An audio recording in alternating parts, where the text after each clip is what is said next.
Hey, listeners, before we get to today's podcast, I just want to thank our sponsors who make this podcast possible. First off, we have Tiny & Sons Glass. Does your vehicle have cameras or driver's assist? If so, when your windshield is replaced, it will need to be recalibrated. What is recalibration? When your vehicle's windshield is replaced, the safety systems need to then be tested to ensure that they work with your new windshield. Some vehicles require static recalibration, and others require a dynamic recalibration. Not sure who to trust to take care of this recalibration for you? Well, just call Tiny & Sons Glass in Pembroke, Mass. They are experts in auto glass and registered company of the Auto Glass Safety Council. Plus, they make it easy. They will call your insurance company for you. Get your windshield replaced by their highly trained auto glass technicians and get your vehicle recalibrated so you can be back on the road. Tiny & Sons Glass, keeping you and your family safe. And our second sponsor today is Baxter Blue. Do you experience digital eye strain from too much blue light exposure from digital screens? Baxter Blue glasses are not your average frames. These blue light lenses filter 80% of the highest energy blue light, eliminating 99% of the glare. The past year, we've all been glued to our devices more than ever. And here at Inebri-art, we're making more content. We have some video content. We're doing a lot of audio stuff, live streaming, which all means I'm sitting in front of the computer. Pretty much any time I'm awake, I am in front of the computer, eyes glued to the screen. Our exposure to digital light has soared, and our eyes and our sleep are suffering as a result. Baxter Blue is also a force for good and provides a pair of reading glasses for someone in need for every pair sold. This is eyewear built for our digital age, and Baxter Blue is giving our listeners 10% off the next purchase of blue light, sleep, or kids glasses. Click on the link in our show notes for an exclusive discount. This is the sign you have been waiting for to invest in blue light glasses. We know you'll love your Baxters, and we know that you will feel the difference. So thanks again for our sponsors for sponsoring the show, and now let's jump right into the podcast.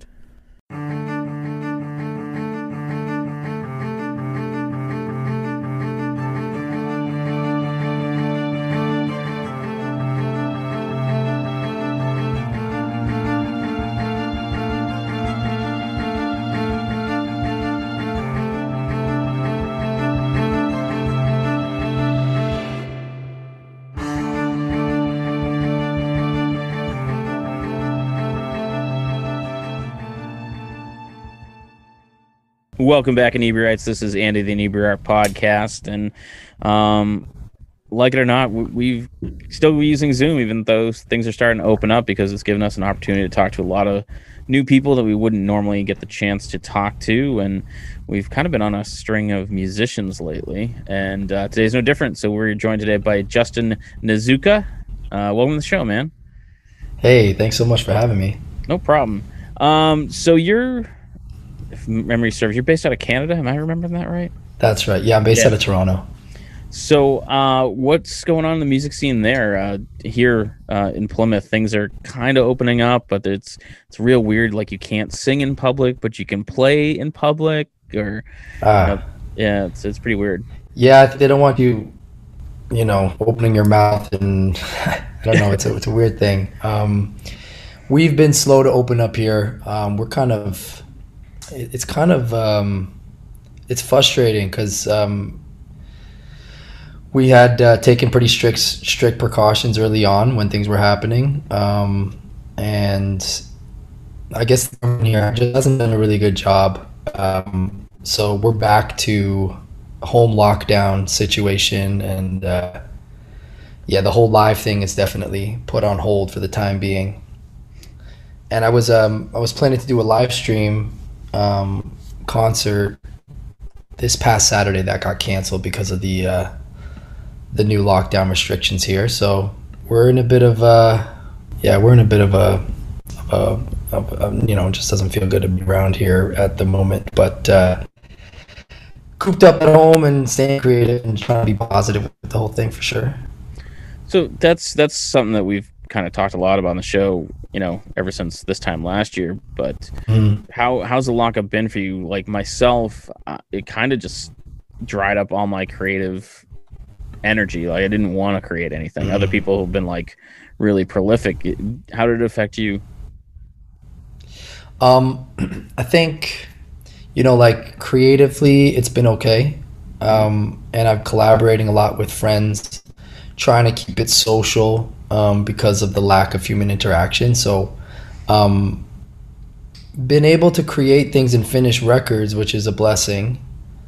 But I definitely felt like as soon as the COVID stuff started hitting last year, I definitely felt a shift emotionally. I think with everyone staying indoors, it was just like an eeriness in the air. Yep.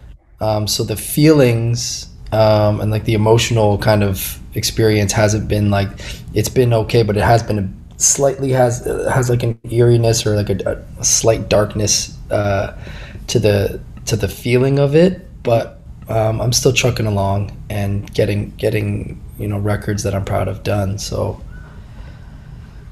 yeah, I don't know, that's sort of been the experience for me. So is that typical of your music, that it really kind of carries over your mood in that way, or is that something fairly new?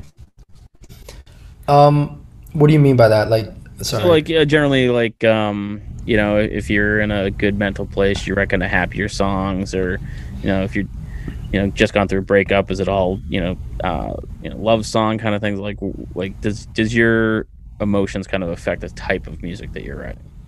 Yeah, I would say so. I mean, I think that like I'll get into a place, I'll feel emotionally kind of weird or heavy, Hmm. and be sitting with that emotion and pick up the guitar and a song will come out and it'll feel like I massage through that emotion a bit.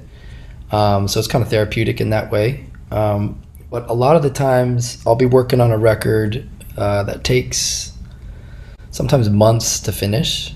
So it's kind of like the record will kind of be will be I don't know how to say this for some reason, will be being made Yeah. through a sort of a whole range of different emotions, Oh yeah. Okay. because it takes time. It's very rare to like strike the iron while it's hot and get the thing done right away. And when you're writing, do you typically start off by picking up your guitar and kind of working on like a melody, or do you kind of write in poetry in a journal and then try to put it to song? Like what typically is your style of writing? The process is kind of all over the place. It's a little chaotic. I usually have like scraps of songs that I will sort of work on all the time. Like I have a bank of like hundreds of ideas. Yeah. So a lot of times, like if I'm working on a new project, I'll just open up the bank and just see if anything strikes. If like things aren't coming out naturally, that's kind of a nice exercise and way of like resurfacing old ideas when the well feels dry.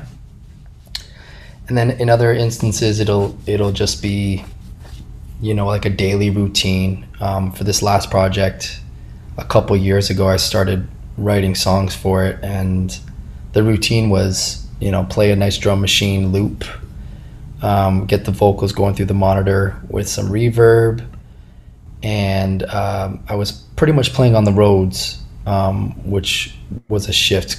I was mostly running on guitar before that, and I switched over to the roads, and it just opened up a new sort of gate, I guess, and the ideas and melodies were coming a lot quicker that way. And then it sort of molds and points the project in a direction and then it kind of evolves from there. Do you, like, when you go back to that bank, do you ever find things that maybe you wrote and didn't think much about, that a year, 2 years, 5 years down the road, you're looking at it with different eyes, and that is you kind of like remember it, and then have like that spark of inspiration where you're like, oh no, I get it now, and now it makes sense, and now it becomes a song? Oh yeah, 100%. 100%. There's been a lot of instances where I'll have had a song that I wrote even 10 years prior, and there'll be a moment where I'm like, hey, maybe there's something in it. A lot of the times the melody is strong, or the melody will work, and it's just a matter of reframing it and addressing it again with the new project direction. But there's so many instances where I'll go back and be like, like this song had something, it didn't fit the last project, or it kind of went on the back burner, and then it's like it becomes the son of the new project somehow. So that happens all the time, definitely. And so, kind of skipping back a little bit, pre-COVID, what were you doing? Were you touring? Were you in the studio? And Yeah, pre-COVID, I had just come off a tour. I was touring pretty extensively for my last project that I put out, which was in 2018. And I had just come off a tour and started doing, the writing and kind of taking my sweet time with it. And I had gone on a little vacation out to Florida. And don't go there now. Yeah, I know. Yeah, so, and then the news struck and I rushed back home, and then, pretty much been stuck at home ever since. Like for me, I felt like it was good timing, because, I was in a creative zone already. So I was like, okay, well, this is just giving me more of an excuse to stay home and keep chipping away. As opposed to, some of my friends had put out a record just when it hit and had to cancel their tours. And fortunately, that didn't happen. So I feel grateful for the timing of it all, as it relates to just like I have a whole tour planned. But yeah, I don't know. Did that answer your question? I can't remember. Yeah, that's fine. It's kind of how we go. We kind of ramble a little bit, and sometimes we get the question, sometimes we miss it entirely, but that's fine. Yeah. So what got you into music in the first place? Were you always musical? Did you come from a musical family? I pretty much got into music through my older brother. But actually before that, there's this really vivid memory I have. I used to play hockey pretty competitively as a young boy. Mm-hmm. And we would carpool a lot. And I was on the way to a game, and one of my teammates just started singing along to the song on the radio, kind of like really going for it passionately. Yeah. And I remember it like really struck a chord with me. I remember being super, I started making fun of him because I was jealous that he was doing himself so Yeah. passionate. And that was sort of my, like, something just switched inside of me from that moment. And I remember, starting to sing all the songs on the radio, and it just filled me up in a way. I used to cry all the time when I was a kid. Like, I used to be the loudest crier, just extremely obnoxious, just like a real yelling type of cry. Yeah.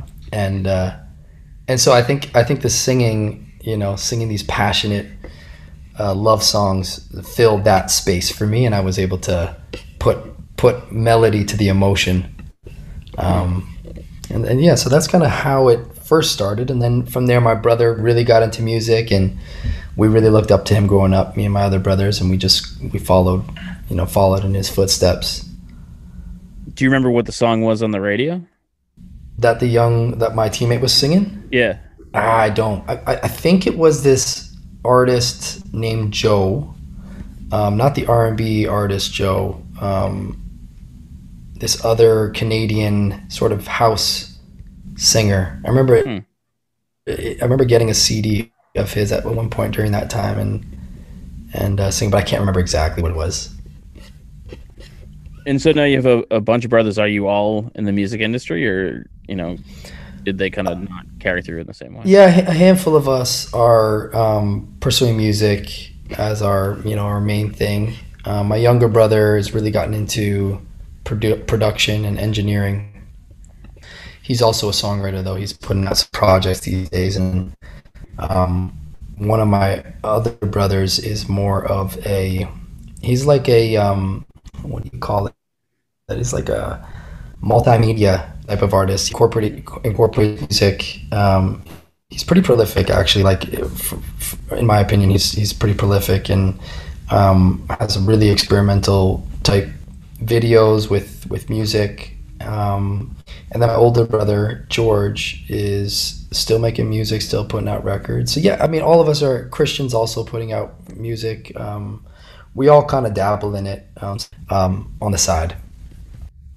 So yeah, so that's pretty cool that it's all through your family. Do you ever want to work together? Is that not a good idea? Are you more like the Black Oh yeah, Brothers, where you never want to work together again?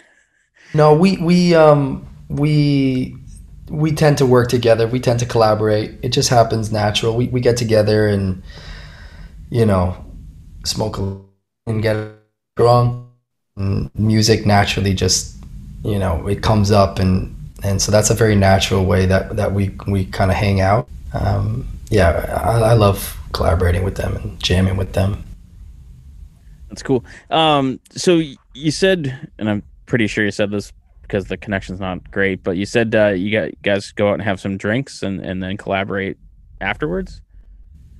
Yeah, like they'll come over and Yeah. we'll we'll smoke some weed and get drunk, and music will happen.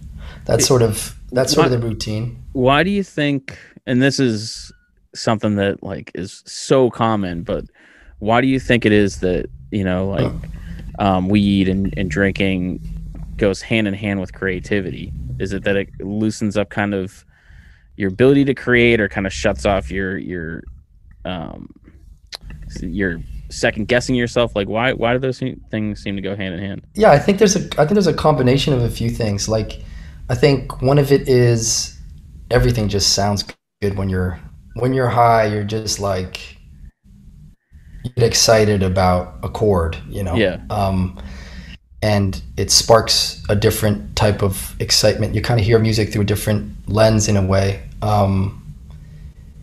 And also, I actually find um, magic mushrooms to be the most prolific um, substance to like, because I think it's so frequency based. The Yeah. experience is so frequency based that like you just connect on a totally different level, and so I really that to me is my go-to sort of heightened ritualistic type of approach to tapping into to the creativity of and the power of music.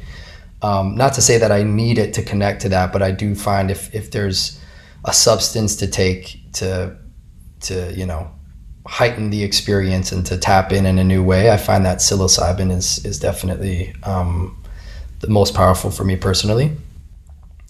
But yeah, to answer your question, I think like when you're drunk, you're less afraid, Yeah. and so you're passionate. Like it's just like it all just kind of feels more emotional, and so like the guards down a bit more, and yeah, so I mean that's what I think. the magic mushrooms, it definitely has to have, there has to be some sort of connection between that and music. I mean, you had the Grateful Dead, which, I mean, their whole kind of career was based around people tripping out and like following them on tour, and then you have bands that followed them like Yeah. Fish. It just, there just seems to be like there needs to be some sort of connection, either in your brain or chemistry wise, or between that and an audio experience.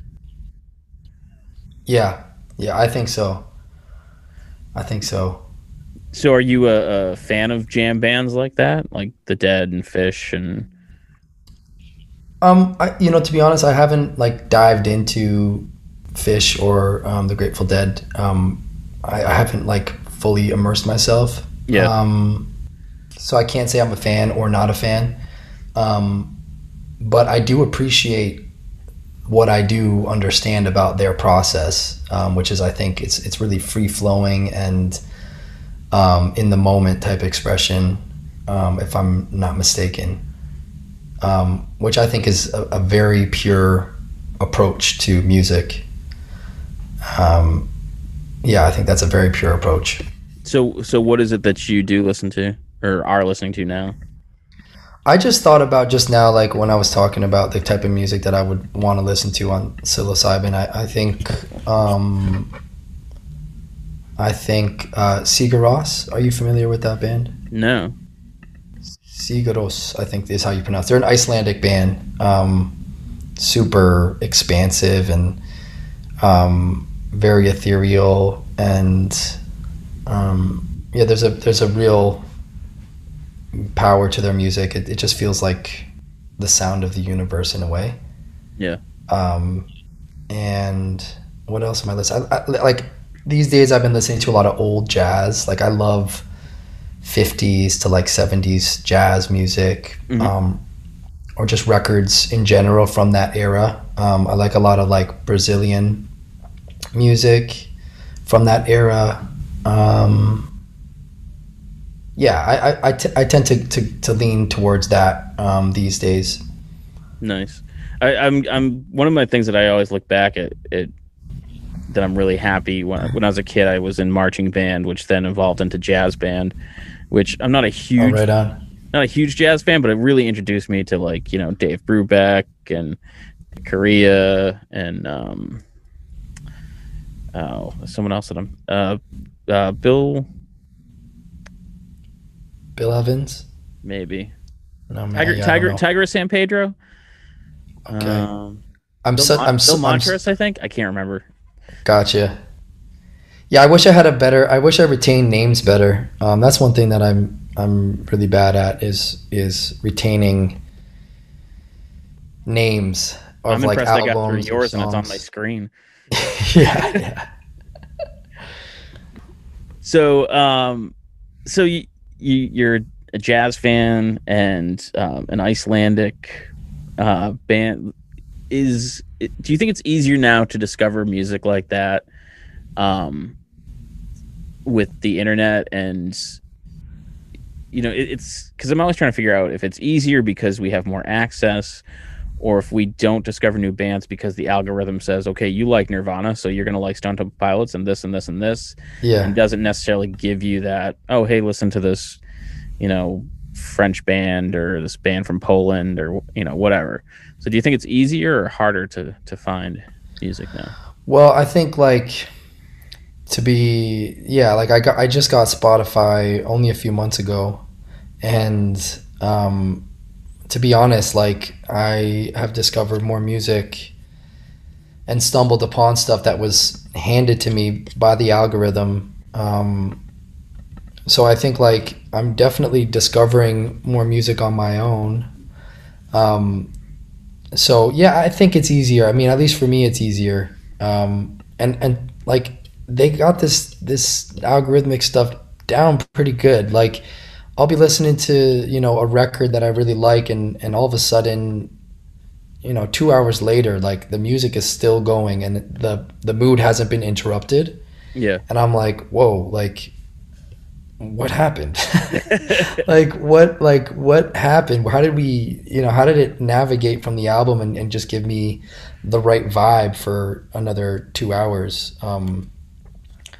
So yeah, I think there's like, I do think it's an easier time to discover, and I think people are discovering new things. It's a crazy time. Like music is so accessible. There's so much out there. And it's both exciting and also scary. So, yeah.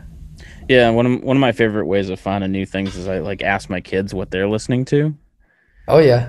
And my son told me that he was listening to The Longest Johns, which I think he's Okay. out of Australia, which is part of this whole new like sea shanty TikTok trend or whatever.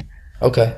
Have you heard of this thing that No, like I haven't. What is it? A TikTok trend? yeah, like kids who are like in their early to late teens are like listening to like sea shanties.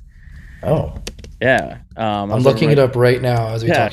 Sea shanty? What yeah Oh, like shanty. shanties. Yeah, like old songs of pirates and shit. What? Yeah, yeah. Oh my gosh. I was over at my buddy's house, and his son I think is like 13 or something like that. And I'm like, the hell's he listening to? And And what is it? It's like I've been on the railroad all that time, or yeah, something like that. more like you know, uh, God, I'm trying to. It kind of reminds me of like Irish music that theme wise is based around the sea. Like so it's got a lot of like mandolins and Wow, accordions and that sort of wow. very folky, but it's just so weird that that's like the hot thing. That's what's coming up. It's so weird when these things happen. You're just like, what? Like, so they're listening to like old songs, eh? Yeah, yeah, and Wow.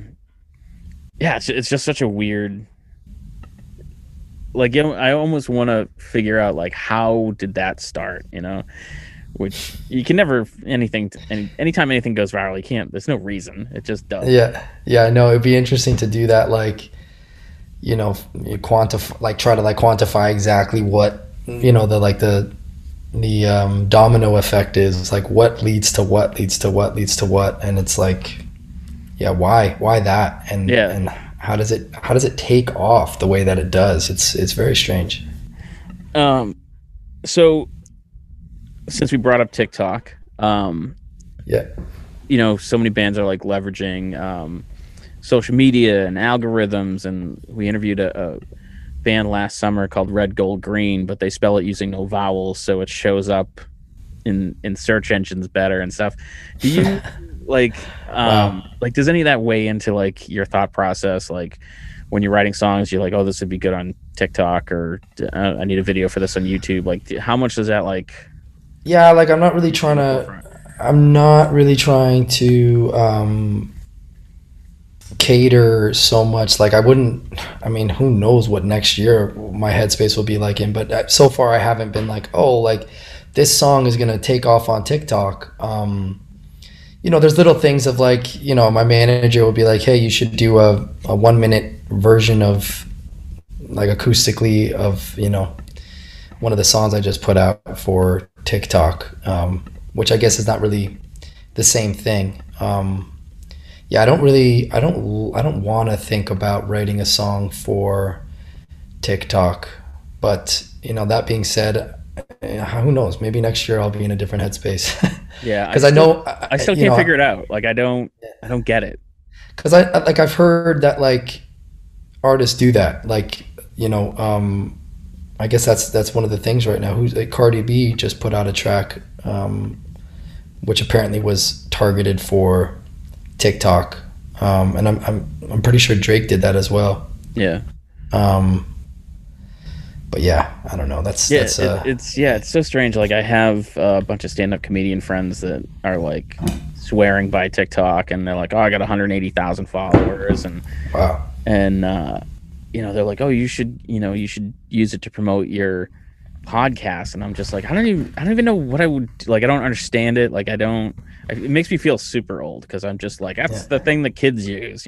yeah, yeah, But yeah, it's such yeah. a The weird the thing. the advice I was given, because I haven't dived in as well. I don't really get it. I don't, because I'm not on it. I don't really know. I'm starting to dabble and see what's going on. But the advice I was given was go on there and from somebody you trust, like get a bunch of tags, like get them to send you a bunch of tags so that like it takes about a year apparently for the algorithm to like figure out who you are and what you like. Yeah, So apparently you're supposed to like put in these tags that are more aligned with your personality, to get you off on a right track. But I think it's basically it just floods you with entertaining videos on topics that you're interested in. hmm. And one thing I was talking to my buddy about it yesterday. Apparently it's more entertainment based. Like it's more about making you feel good and like making you laugh. Yeah, And so it's got a different type of emotional like experience than something like Instagram, which is all about more so about how cool you are and and Facebook, which is just becoming a cesspool. yeah, Facebook is yeah, I haven't been on it for a long time. It's crazy, eh? It's so wild to think that Facebook is phasing out. Like what? Yeah, I mean, that seems to be like I don't think there will ever be a social media platform that is always Yeah, the one. Like I think they're kind of on a cycle because the yeah, kids find them first, and then their parents join them. exactly. The kids are like, "Well, Yeah. I don't want to use this one anymore." Yeah, yeah, yeah. You know? Or you get on it when you're 12 and then you turn 20 and you're like, okay, and the new 12-year-olds come up with the next thing. But Right. it's always that cycle of like, hey, have you heard of TikTok? It's blowing up, and I'm like, I will never dabble on TikTok. I'm never gonna get an account. Like that's just not. There's just no way. And then 6 months And then later, you're like, "All right, I'll get an exactly, account." exactly. Then you have an account, and it's no longer laughable. It's just the norm. Yeah. And yeah, yeah. I think my thing is always like, wait, how many followers did he get? How did he promote that? And I always look at it from the promotion side of, promoting an event or a podcast or whatever, Yeah, right, right. which for Facebook is really the only way you should look at it because people are always like, oh, did you see this? Did you see that? I'm like, no, man, like I don't search through the feed anymore. I just post what's Exactly. going on and then I get off. Yeah, yeah. I know. It's funny. Yeah. So, you said that your brother was a big influence getting you into music. Were you kind of like that younger brother that would like steal his albums and like try to, be listening to what he was and like what was it that he was listening to that got your attention? I think I think the big trend was whatever he got into, all the younger brothers got into. We kind of followed in his footsteps Yeah. because he was. I guess he's not that much older than me, but I guess at the time I must have been like 7, and he was like 9, and he was always into like the cooler thing. Yeah. And yeah, it was just like George is doing this, like, and the thing is about him, his tendency was like whatever he got into, he would win like 180%. Like when he got into basketball, like you just would never see him without a basketball. He would always be practicing. Mm-hmm. And so when he got into music, it was that same thing where he was like, okay, I'm gonna make it.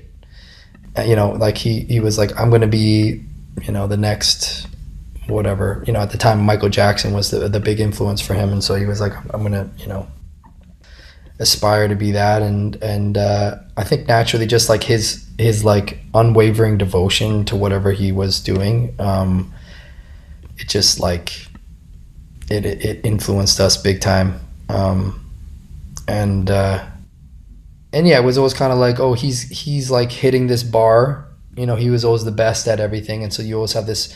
I had this like natural competitive thing inside of me that was like, oh, I'm gonna sneak up behind him and surpass him in this ability. Does that still like carry over? Do you like, hey, I sold out a show, or No, I mean at this stage right now, I think we're all kind of like we're weathered and we've kind of been through that whole process, and we've all been, we've all gone through the up and down and the whole process of it. We're just walking in this life now. I think we settled down a bit. Nice. Yeah. You got a new album record. I don't know which makes me EP. EP. Okay. Yeah. Can you tell us a little bit about that? Yeah, sure. So yeah, it's a 5-song. It's a 5-song EP, and it's called Then, Now, and Again. And basically, this album is a collection of songs that I've worked on for the past 2 years, and the process of making it was like a pretty windy road. It started off more in the folk realm, and through that process of getting on my keys and playing the drum machine, I tapped more back into my R&B roots, and so it very much is kind of a coming home for me, vocally, melodically. I'm writing about songs, like a big inspiration is love songs from the 70s, R&B soul love songs from the 70s. Okay. I will never tire from, those classic records. And those vocalists, and they can sing about love all day long. It doesn't make me cringe, Yeah. And so I really tried to tap into that for this project.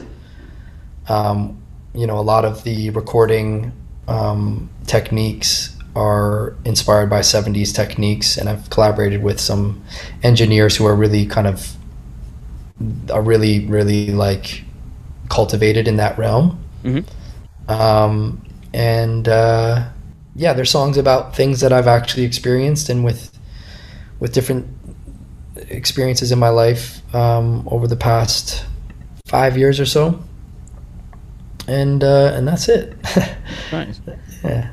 Are you, and this is like a dumb question, but it's kind of standard, like, are you planning on touring, or can people tour? Like, no, you can't tour yet. But we are setting up, because we know the gates will open eventually, and when they do, we want to hit the ground running. So we are, we're rehearsing. I'm putting together a band, and we do have some live stream type stuff coming up soon. So Nice. yeah, we're not doing proper touring, unfortunately, but we're hoping end of summer, maybe early winter, things will start to look up as it relates to that. Let's hope so. Let's hope so. When you do tour, is it just North America? Do you go overseas? The usual route for me is Western Europe, America, and Canada is sort of the major routes that we go through. Yeah, so that's usually the thing, but we'll see. What happens. Yeah. Nice. So just before we go, we talked about social media quite a bit, I feel like, but where can our listeners go to find you on, all the socials and hear your music and such? Yeah, so I mean, you can hear the records on Spotify, all the streaming platforms, Apple Music, Amazon Music, all of them. And you got to type in my name, which is Justin Nozuka, and the last name is spelled N like Nancy, O-Z-U-K like karate, and A. And then Instagram and all that, it's the same name. You just type it in all those social media apps, whatever you use. Whatever you. Are you on Twitter? I feel like no one's on Twitter anymore. Yeah, I'm on Twitter too.